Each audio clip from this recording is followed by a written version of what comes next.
कबीर परमेश्वर क्या कहते हैं, गुरु के दिल से उतरे वह शब्द बहु ना होए, बाकू काल घसीट ही रख सके न कोई। सत साहेब जी।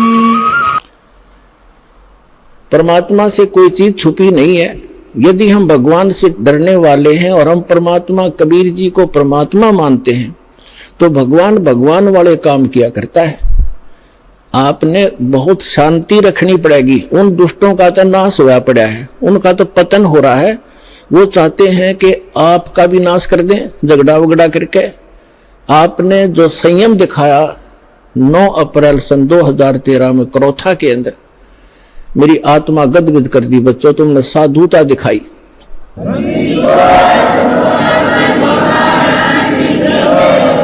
और आगे भी इतना संयम रखना।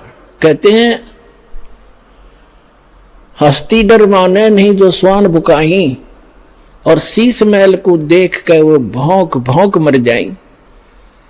हाथी कभी भी कुत्ते भौंकते रहो उनकी परवाह नहीं करता, क्योंकि वो उसको हानि कर नहीं सकते।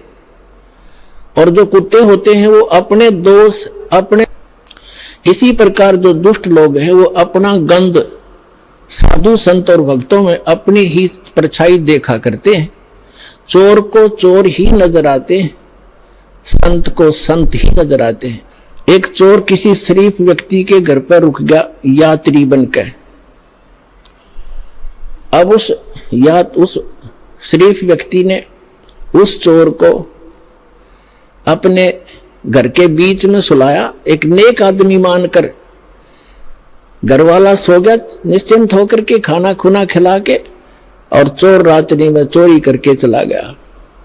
अब उस नेक व्यक्ति को, वो स्वयं नेक था, उसको चोर दिखाई नहीं दिया वो, और एक शरीफ व्यक्ति चला गया चोर के घर पे। यात्री रात्रि में रुक गया। अब वो चोर सारी रात जागता रहा कि कहीं ये रात ने तेरी चोरी ना कर ले। और वो शरीफ आदमी खाकर खाना सामने सोया था और सुबह आराम से उठा, और चोर सारी रात जागता रहा कहीं ये रात ने चोरी ना कर ले जा, क्योंकि उस शरीफ व्यक्ति में वो दुष्ट चोर अपनी ही परछाई देख रहा था, अपना ही दोष देख रहा था। तो इसी प्रकार जो हम इस दास का विरोध कर रहे हैं और उस दास पर जो ऐसे आरोप गंदे लगाए झूठे, वो स्वयं ही ऐसे थे। और पुण्यात्माओं, आप देख रहे हो क्रोथा आश्रम सरकार के पास रहा 7 वर्ष, उसको लुटवा दिया। करोड़ों की संपत्ति भक्तों के दान का नाश करवा दिया, सारा लुटवा दिया।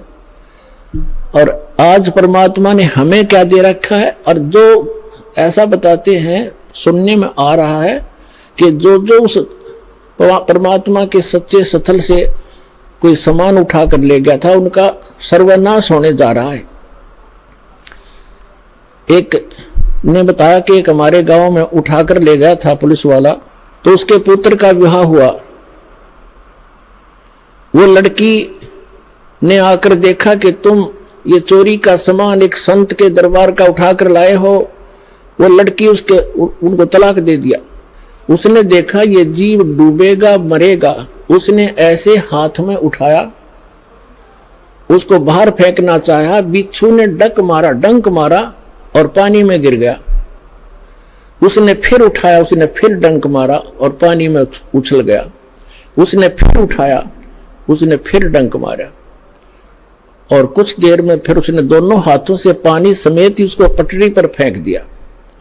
एक आम व्यक्ति खड़ा खड़ा देख रहा था, कहने लगा, रे भले आदमी, तेरे तो हाथ पर डंक मार रहा है, तू इसको बचाने की चेष्टा कर रहा है, मरने दे, इसको बहने देता। तो संत ने कहा, भक्त ने कहा कि ये अब इसका स्वभाव है ये, और मेरा स्वभाव है ऐसा। हमारा परमार्थ करने का स्वभाव है और बिच्छू का डंक मारने का स्वभाव है। जब ये अपना स्वभाव नहीं छोड़ सकता तो मैं कैसे छोड़ दूं। तो पुण्यात्माओं, जो दुष्ट लोग हैं वो तो बिच्छू हैं, वो तो डंक मारते रहेंगे, लेकिन आप संत भी हो। और जो तो को काटा बोवे ताको बो तू फूल, और तोहे फूल के फूल हैं वाको है त्रिशूल। एक समय की बात है, एक चोर चला गया किसी चोरी के उद्देश्य से। उसने एक गरीब किसान का बैल चोरी कर लिया, अकेला एक ही बैल था उस गरीब व्यक्ति के, लेकिन वो भक्त था, भगवान का भक्त था, परमात्मा से डरने वाला था, दान धर्म करता था, गुरु जी की शरण में जाता था। परमात्मा आते रहते हैं, कोई भेष बदल कर कहीं ना कहीं संत की लीला करते रहते हैं, कबीर भगवान। उसकी एक ही बैल था गरीब के, उसी को चोरी कर ले गया। अब उस चोर ने, जैसे वो 100 रुपये का बैल था, उसने तो 20 रुपये में बेच दिया, उसका कौन सा धन था, बेचकर, और पुराने समय की बात है, उसको कर दिया वो खा खर्चे। उसने देखा कुछ दिनों के बाद वो फिर गया, इधर उधर देखा, कहीं दाव लगा नहीं। उसी किसान के आसपास रात्रि में फिर पहुंचा, उसके झांक कर देखा, उसके दो बैल बंधे थे और किसान आराम से बैलों से दूर सो रहा था अपने ही आंगन में। चोर ने उस किसान के उसका स्वभाव है, वो कर्म है, आप भगवान पर विश्वास रखो,